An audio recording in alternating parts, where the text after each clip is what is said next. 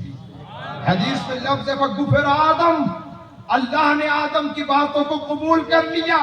پھر اللہ نے پوچھا یا آدم کیف عرفت محمدن، آدم مصطفیٰ کو کیسے پہچانا؟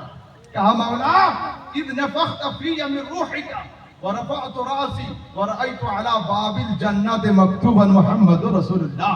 مولا جب تو نے میرے جسم میں روح کو ڈالی، سر کو بلند کیا تو دیکھا جنت کے دروازے پر لکھا ہے محمد الرسول اللہ۔ کیا لکھا؟ محمد الرسول اللہ۔ تو وہ لوگوں، مکان کے دروازے پر نام اسی کا ہوتا ہے، مکان جس کا ہوتا ہے، تو جنت کے دروازے پر مصطفیٰ کا نام ہے، گویا جنت تمہارے رسول کی ہے۔ تبھی تو امام اہل سنت بول پڑے ارے تجھ سے اور جنت سے کیا مطلب، 72 فرقے دور ہو جا، ارے ہم رسول اللہ کے ہیں، جنت رسول اللہ کی۔ نعرہ تکبیر، نعرہ رسالت، علماء اہل سنت، عید میلاد النبی۔ یہ تو حدیث ہو گئی۔ اب احمد رضا سمدانی کا پوائنٹ آف ویو سن لیں۔ باپ کے بیٹے ہمیشہ دو طرح کے ہوتے ہیں، باپ کی اولادیں دو طرح کی ہوتی ہیں۔ میرے والد صاحب حضرت مفتی اعظم بنگال خلیفہ تاج الشریعہ غلام سمدانی رضوی، تو اگر میں شرابی جواری معاذ اللہ ایسا کچھ خراب راستے پر ہوتا تو کیا اہل گجرات آپ مجھے دعوت کرتے یہاں پروگرام کے لیے؟ دعوت کرنا تو دور کی بات، ہمارے حاجی صاحب اور ہمارے حضرت یہ دونوں بیک زبان ہو کر بتاتے کہ دیکھو لائق باپ کا نالائق بیٹا گھوم رہا ہے۔ باپ اتنا بڑا عالم، بیٹا شرابی نکل گیا۔ کیا پتا چلا؟ جو باپ کے راستے پر ہوتا ہے وہ باپ کا لائق بچہ کہلاتا ہے، اور جو باپ کے راستے سے ہٹ کر چلتا ہے وہ باپ کے نالائق بچے کہلاتے ہیں۔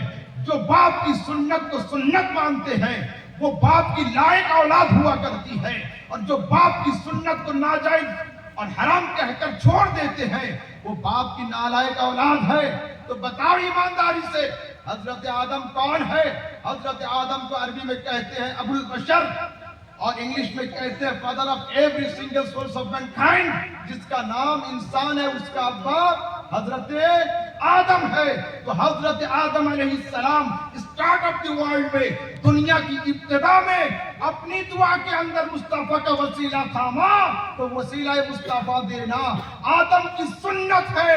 جو وسیلہ مصطفیٰ کو مانتا ہے وہ آدم کی لائق اولاد ہے، جو وسیلہ مصطفیٰ کو ناجائز کہتا ہے وہ آدم کی نالائق اولاد ہے۔ سبحان اللہ، سبحان اللہ، نعرہ تکبیر، نعرہ رسالت، علماء اہل سنت، عید میلاد النبی۔ جھگڑنے کی ضرورت نہیں، سمجھ جانا کہ آدم کا لائق بیٹا نہیں ہے، باپ نے وسیلہ تھاما، اس نے اس کو بدعت کر کے چھوڑا، تو یہ آدم کے راستے پر نہیں۔ ٹھیک ہے، چلے پھر آگے دوسری آیت کی طرف۔ حضرت یوسف علیہ السلام، حضرت یوسف علیہ السلام